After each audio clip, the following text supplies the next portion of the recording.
Hi guys and girls, I'm Obsidian Ant and this is all about Elite Dangerous. Another day at Gamescom, another bunch of reveals from Frontier. That included this one, a new look at the system map. Now previously, when you used to zoom in on landable planets, what you would get would be a silhouette or a grid-like overview of the planet. You can see that you now get to see the actual planet itself. This is actually a complete copy of the model you'll see when you visit the planet in space. Now, for the explorers out there, you're going to find this probably to be a fantastic addition to the game. It's certainly something I'm very keen in because it lets you see the planetary features.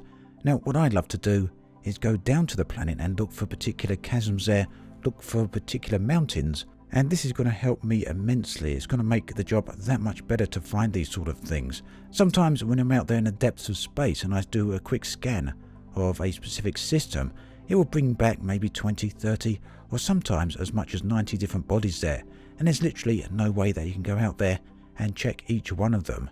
But now we can do exactly that. So in my mind, this is a great change, and if later on Frontier can perhaps add the ability for us to add bookmarks or waypoints to the system map, so that when we fly to the planet itself we can head straight to the location that we've discovered. As with many things in Elite Dangerous, Frontier keep on iterating and improving. And I would say that if they keep improving the galaxy map like this and the system map like this, there's a good reason for doing so. Maybe for gameplay reasons, or maybe before too much longer, we're going to get that much wanted Orrery map. Another feature that has been mentioned in previously, but only in passing, was the ability to transfer ships. Now, what this enables you to do is that if you're at another station, you can go to the shipyard and there'll be an option there for you to summon any of your ships directly to your current location. And this is an addition that a lot of people have been asking for a very long time, and it's something I'm really pleased to see in the game. Frontier did do a bit of a demonstration on this, and they also discussed exactly how it worked. But there was a bit of a sticking point that I found to be a bit of a sticking point, and that is the fact that the ship transfer is instantaneous. Now, this is all well and good, and Sandro Samarco did sort of talk about it a little bit, but he said they decided to go for this because they didn't want to interrupt people's play sessions, and that they sort of discount the feasibility or the realistic side of the simulation so they can keep people playing without actually interrupting their session too much. Of course, after this, the question of immersion did come up on the forums, with a lot of players wondering how this could be explained scientifically, because if it takes you forever to travel from one location to another in your ship, how is it that the ship can actually do that instantaneously on its own? It's not something that bothers me personally too greatly, but I can totally relate to why it would bother people. On the other side of the argument, we've got the idea that sometimes gameplay trumps realism, and in this case, that should perhaps be applied. But let's put the idea of realism and immersion aside for a moment and have a look at gameplay itself. Now, of course, we don't know exactly what Frontier might do with the final version of this that actually makes it onto the servers, but Sandro Samarco, who is the lead designer for the game, did say that it will be instantaneous, and in fact, as you saw in the video just there, that is exactly how it is. So what problems could this pose in terms of gameplay? Well, for starters, we've got small ships like Sidewinders, or Starter Sidewinder, that's got a very, very limited jump range. We've got high intensity combat ships, which again have limited jump ranges. So the idea is, as the Frontier team said on the live stream, and Adam Woods actually reiterated, is that you could be out near a community goal, near a conflict zone in your Type 9 and think, hey, hang on, I'd like to go in there. And you could then, of course, summon your combat ship. And this is great. This is, I think, what a lot of people actually wanted. It's certainly something I would want. But there's a potential problem with the ship transfer being instantaneous. If you can transfer any ship of any jump range instantly to any location, what then is the point of travelling in any of those ships? What I imagine many people will actually do is get into an Asp Explorer or an Anaconda with a high jump range and then go to any location that they actually want, and once there, summon their other ships to them. So we'll see a lot more Asps, a lot more Anacondas flying around than what we currently do. It's also going to give people the ability to summon their entire fleet. So get out to Jacques Station in a high jump range ship and then summon all your combat ships, all your transport ships out there instantly. And this quite possibly is going to get people to question all the effort they're actually putting into travel in the first place. It does, after all, potentially totally redesign and reshape how we approach travel within the game. An alternative method to this is to have a time delay on the ship's delivery, and that would be based on the ship's current jump range as well as your distance from its current location. This is not about a time sink. I think any of you have watched many of my other videos will know that I really do not like time sinks. But this is more about retaining the scale of the galaxy, the sense of size of the galaxy. And it's also about retaining the ship variation that people actually use at the moment when travelling about. And of course, in addition to that, it really does pose a question of whether or not we want the whole community hop-swapping their fleet from location to location instantly. It goes beyond the desire of simply wanting to get your ship easily and conveniently from one location to another into totally restructuring and changing the whole dynamic of the game. However, much of this could actually be a moot point, at least in terms of gameplay. A few of those concerns really could hinge on just how much it actually costs to get the ships to the new location, and there's been some suggestions based on what we've seen so far that simply getting one ship out to Jack Station, for example, could be in the range of hundreds of millions. Of course, the whole patch is still in development, so things may yet change, and if you've got an opinion on it, I really recommend we go out and put that down there, because Frontier do like to read forum comments and they like to read people's opinions wherever they're put. There's a big forum thread on this subject at the moment. I'll link it in the video description. If you want to get involved, head on over there and do join in. Related to that is another nice feature, module storage. This is going to allow us to store both our core modules, such as our jump drive, and our optional modules, such as shields and shield boosters. Now, I didn't recall actually hearing anything about hardpoints being stored, but I don't really see why not. So, when you remove a module from your ship, it can go into storage, but you will have to actually replace it with a module of some type. You can't leave your ship without a core module. You can leave it, of course, without optional modules, but you won't be able to leave it without a power distributor, for example. If you want to take a module out, you'll have to replace it with just the base version. Now, once your modules are stored, you'll then be able to retrieve them from any other location. And like the ship transfer, these modules will transfer instantly to your new location, and you'll be able to fit them to any other ship that's capable of accepting them. For both the module storage and the ship transfer, there will be a fee, and this will be in-game credits. And that fee does seem to be based, for the ships at least, on distance. So if you're out there at Jack Station, it's going to cost you quite a substantial figure to get your ship transported out there. And regarding commodity storage, there was nothing actually said on that subject.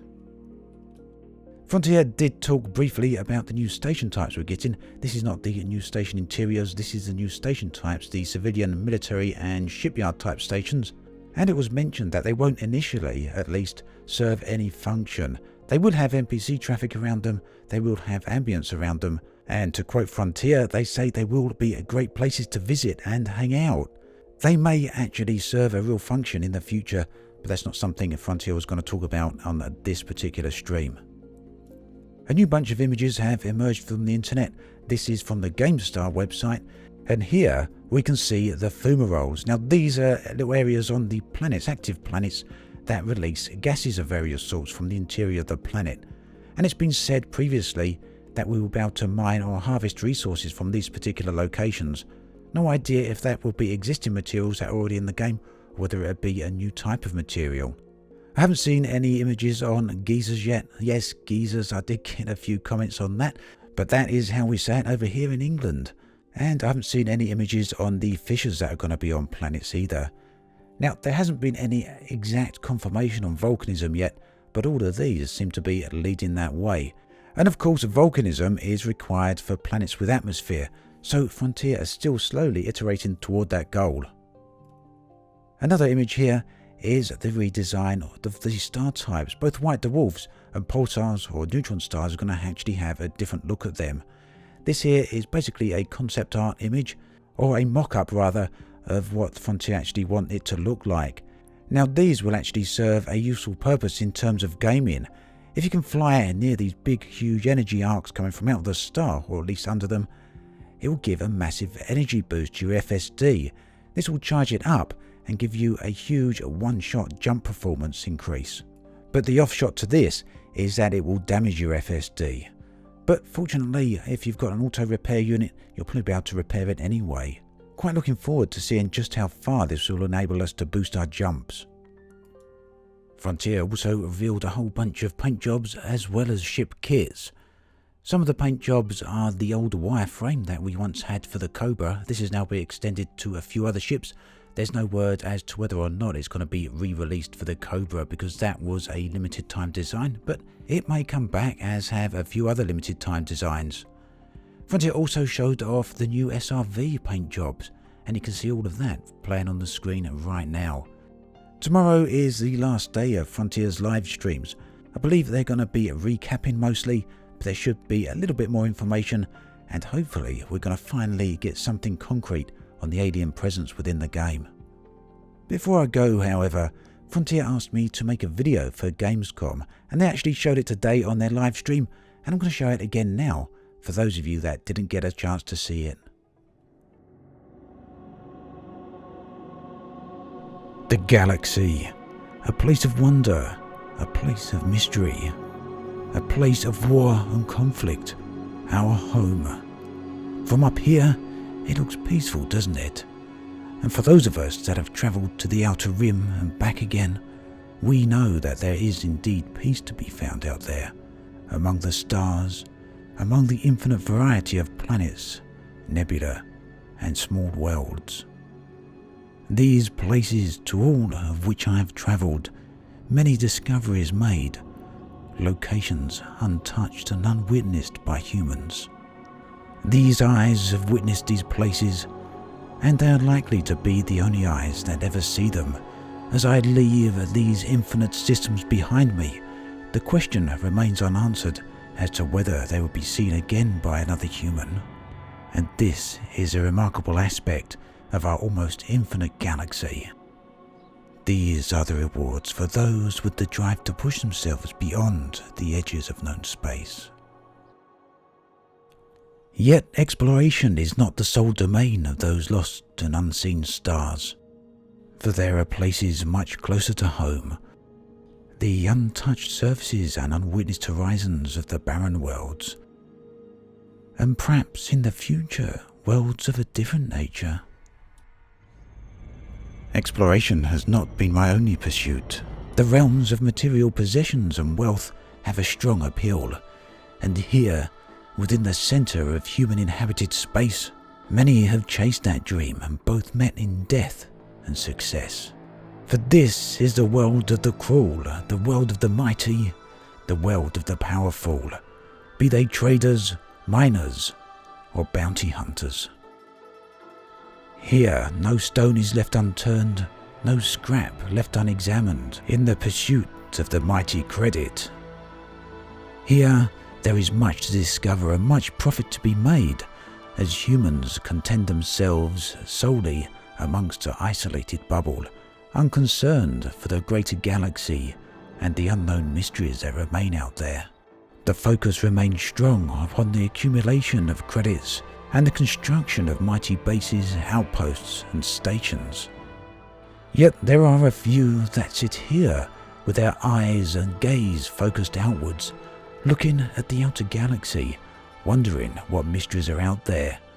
And it may well be that we are not alone for much longer. The mysterious and the unknown has placed itself among us in the form of strange alien structures. Structures defaced in the name of gathering resources.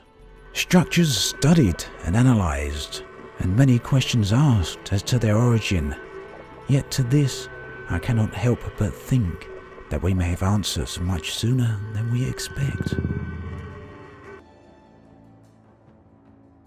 Whilst questions out there remain unanswered, there are many new questions arising within our very ideology. Turmoil and conflict rages everywhere, and within the forces of the great superpowers of our galaxy, the Federation and the Empire stand potentially at the very edges of war. And to all of this, I say listen closely to the rumours and prepare yourself.